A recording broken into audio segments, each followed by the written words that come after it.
섬김과 나눔의 축제 2016 디아코니아 코리아 엑스포가 막을 열었습니다. 우리 사회 소외이웃을 향한 한국교회의 사역을 보고하는 자리가 마련됐습니다. 신천지 피해자 가족들을 위로하기 위한 촛불문화제가 홍대에서 열렸습니다. 한 원로 목회자의 구순 인생에 담긴 삶의 지혜를 전하는 책이 출간됐습니다. 안녕하십니까. 구티비 뉴스입니다. 한국교회의 사회적 섬김과 나눔의 역량을 하나로 모으기 위해 마련된 2016 디아코니아 코리아 엑스포가 6년 만에 개최됐습니다. 15일부터 20일까지 진행되는 이번 엑스포는 한국교회 섬김의 문화를 확산시키는 장이 될 것으로 기대됩니다. 박은정 기자의 보도입니다. 이제부터 기독교 사회복지 엑스포 2016년 개막된 것을 성부와 성자와 성령의 이름으로 선포합니다. 2016 디아코니아 코리아 엑스포가 당신은 선한 사람입니다란 주제로 열렸습니다. 비가 오는 궂은 날씨에도 불구하고 이날 개막식엔 극동방송 이사장 김장한 목사와 박원순 서울시장, 나경원 국회의원 등 교계를 비롯한 정계 지도자들이 대거 참석했습니다.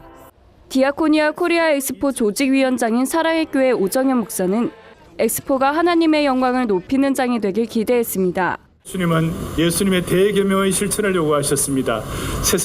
새 계명을 주노니 서로 사랑하라고 하신 것입니다. 그래서 이 기독교 사회복지 엑스포 2016년이 예수님의 대계명을 실천하는 실천의 장이 될 줄로 믿고 감사합니다. 개막식에선 지역사회와 다문화, 소외계층 등 9개 영역의 비전이 선포됐습니다. 3천여 명의 성도들은 가난과 질병, 복음 통일을 위해 다 함께 통성으로 기도했습니다. 이번 엑스포엔 지역사회를 섬긴 한국교회의 역사를 한눈에 살펴볼 수 있는 기획전시관도 개관돼 눈길을 끌었습니다. 엑스포는 20일까지 서울광장과 서울시립미술관, 사랑의 교회에서 진행됩니다. 엑스포 진행 기간 동안에는 주제 컨퍼런스와 영역별 세미나도 열릴 예정입니다. 구티비 뉴스 박은정입니다.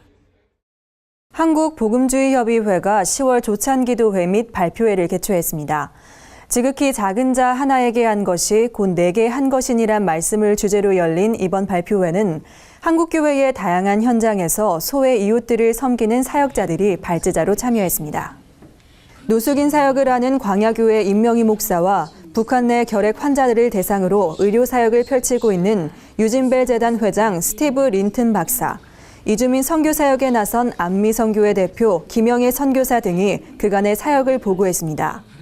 말기암 환자들에게 복음을 전하고 있는 샘물 호스피스 선교회 회장 원주희 목사는 죽음 앞에 있는 사람이야말로 지극히 작은 자라며 호스피스 사역의 의미를 강조했습니다. 이어 생의 마지막 시간에 다다른 이들에게 천국의 소망을 갖게 하는 것이야말로 한국교회가 꼭 해야 할 역할이라며 이들과 함께하는 것만으로도 역사가 일어난다고 말했습니다. 원 목사는 각 교회가 호스피스 프로그램을 도입해 인간의 죽음을 해결하러 오신 예수님 사랑을 실천함으로써 땅끝 선교의 사명을 감당해달라고 요청했습니다. 오늘의 사회 이슈를 홍희연 기자가 종합해드립니다. 오늘의 이슈 포커스 홍우연입니다. 동해 쪽 러시아 해역에서 러시아 해상경비대가 북한 어선을 검문하던 중 양측 충돌이 발생해 북한 어부 1명이 숨지고 8명이 다친 사건이 발생했습니다. 러시아 연방보안국은 성명을 발표하고 불법 조업을 하던 북한 선원들이 경비대 검문에 공격적으로 반응하며 따르지 않았다고 밝혔습니다. 보안국은 또 북한 선원들이 러시아 경비대의 무기를 탈취하려 했고 이후 도주를 시도했다고 말했습니다.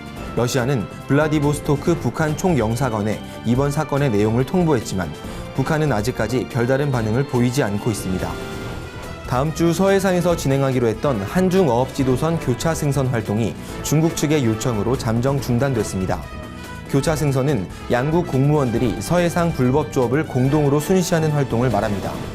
중국의 이번 요청은 최근 서해에서 발생한 해경 고속단정 침몰 사건이 외교적 갈등으로 이어지고 있는 데 따른 것으로 보입니다. 실제로 중국은 이번 사태가 해경의 월권 행위 때문에 빚어졌다고 화살을 돌리고 있습니다. 하지만 우리 정부는 중국 측의 주장을 일축하며 필요에 따라 함포 사격과 선체 충격으로 강력 대응할 것이라고 밝혔습니다. 한미 외교 국방 수뇌부가 다음 주 회담을 갖고 북한의 핵 위협에 대한 대응 방안을 협의하기로 했습니다. 이번 회담에서는 미국이 자국 본토와 같은 수준의 핵 억제력을 한국에 제공하는 방안을 논의할 것으로 보입니다. 양국은 미국의 전략 무기를 한반도에 상시적으로 배치하는 방안을 중점적으로 협의할 예정입니다. 조준혁 외교부 대변인은 한반도 긴장 상황이 고조되는 가운데 대북 제재를 포함한 강력한 외교적 압박과 군사적 억제 방안을 광범위하게 협의할 것이라고 말했습니다. 고 백남기 농민의 유족과 투쟁본부가 시신 부검을 위한 경찰의 4차 협의 요청을 거부하며 법원에 부검영장 발부 취소를 요구했습니다. 고 백남기 씨 유족의 법률 대리인 이정일 변호사는 16일 열린 기자회견에서 영장을 발부했다 하더라도 그 사유가 소멸한 경우에는 법원이 직권으로 이를 취소할 수 있다며 사망 원인이 명백해 부검영장의 사유가 없어진다면 법원이 영장 발부 자체를 재고해 볼 필요가 있다고 밝혔습니다.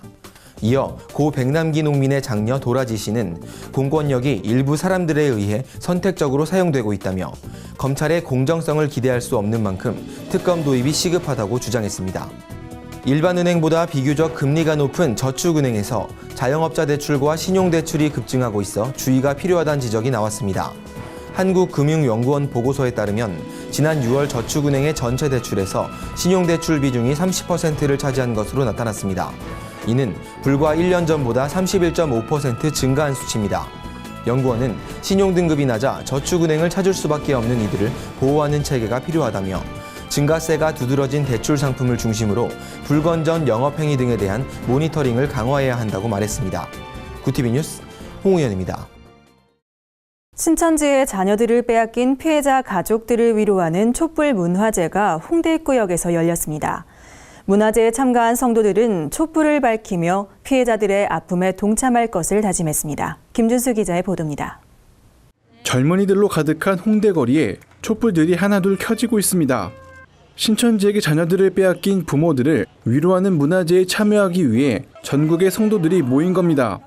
문화제에 참석한 신피원 회원들과 성도들은 주변 상인들과 시민들에게 신천지의 실상을 알리는 전단지를 배포했습니다.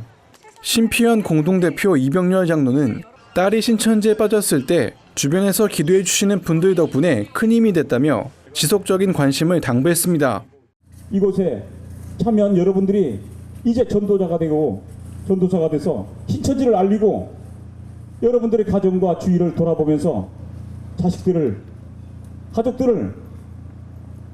신천지로부터 보호하셔야 됩니다. 자신을 수연 어머니로 소개한 한 피해자 가족은 정부는 종교 문제라는 이유로 신천지 문제를 수수방관하고 있다며 종교 집단을 빙자한 사이비 종교단체를 더 이상 내버려둬서는 안 된다고 주장했습니다. 문화제에 참가한 성도들은 신천지의 실상을 알리는 일에 피해자 가족들과 함께하겠다는 뜻을 밝혔습니다. 자녀분들이 이게 집으로 돌아와서 가족이 화목하게 되고 좀 사회가 이렇게 건강하게 되었으면 좋겠습니다. 신피원은 각 지역별로 신천지 위장교회와 복음방의 위치를 알리는 우리 동네 신천지를 제작해 배포하는 한편 서울시청 앞 광장에서 제3차 촛불문화제를 가질 예정입니다. 구티비 뉴스 김준수입니다. 송악대교회 방관덕 원로 목사의 시집 아흔의 잠언이 출간됐습니다. 도서출판 예수전도단이 주최한 출간 기념 감사 예배엔 명성교회 김삼환 목사, 노량진교회 리민식 목사 등이 참석해 축하 메시지를 전했습니다. 방관덕 목사는 그동안의 경험을 통해 느낀 자연과 인생 그리고 나라를 생각하며 시를 썼다며 믿지 않는 사람들과 영적 침체기에 빠진 성도들을 깨우기 위해 쓴 글들이 인생 시가 됐다고 말했습니다. 축사를 전한 김삼환 목사는 구순의 고개 위에서 들려주는 신앙의 정수와 삶의 지혜가 때로는 우리를 부끄럽게 하기도 하고 등대와 같이 가야 할 길을 비춰주기도 한다면서 귀한 시집을 저술한 목사님의 노고에 감사드린다고 전했습니다. 방관덕 목사는 장로의 신학대학원 대학교와 서울장신대학교, 아세아 연합신학대학원에서 설교학을 가르쳤으며 30년간 송악대교회 담임 목사로 섬긴 뒤 전국 은퇴 목사회와 한국기독교 원로 목사회 회장을 역임한 바 있습니다. 오늘의 주요 단신을 김주령 기자가 정리해드립니다. 주요 단신입니다. 기독경영연구원이 오는 20일 중앙성결교회에서 창립 20주년을 기념하는 심포지움을 개최합니다. 행사에는 삼성경제연구소 선임연구위원인 류지성 박사가 발표자로 나서며 20주년을 회고하고 새로운 비전을 발표하는 순서도 진행될 예정입니다. 한국교회 여성연합회가 종교개혁주일과 양성평등주간을 기념해 성명서를 발표했습니다. 한교여연은 성명서에서 여성 할당제의 법제화와 함께 교회 성폭력에 대한 적극적인 대책 마련을 요청했습니다. 또한 한국교회가 한반도의 안보와 평화통일, 테러와 기근으로 고통받는 이들의 인권보호에 적극 앞장서줄 것을 당부했습니다. 주식회사 젠코리아와 서울전람, 국민일보가 주최하는 2016 대한민국 교회건축 리모델링 박람회가 내달 2일부터 4일까지 경기도 고양 킨텍스에서 개최됩니다. 이번 박람회에선 건축 설계와 인테리어, 교회 조명 등 교회 건축과 관련된 다양한 분야의 정보를 살펴볼 수 있는 자리가 될 것으로 보입니다. 제자 오카눔 후속편인 제자도가 내달 10일 개봉을 앞두고 있습니다. 지난 2014년 개봉한 제자 오카눔에 이어 2년여 만에 개봉한 제자도는 이 시대에 필요한 제자도의 본질에 대해 전하는 다큐멘터리 영화입니다. 또한 영화는 오카눔 목사가 남긴 이야기와 제자도를 지키며 살아가는 사람들을 소개할 예정입니다. 구TV 뉴스 김주련입니다. 이상으로 뉴스를 마칩니다. 구TV 뉴스는 인터넷 신문 뉴스 미션을 통해서도 보실 수 있습니다. 시청해주신 여러분 고맙습니다.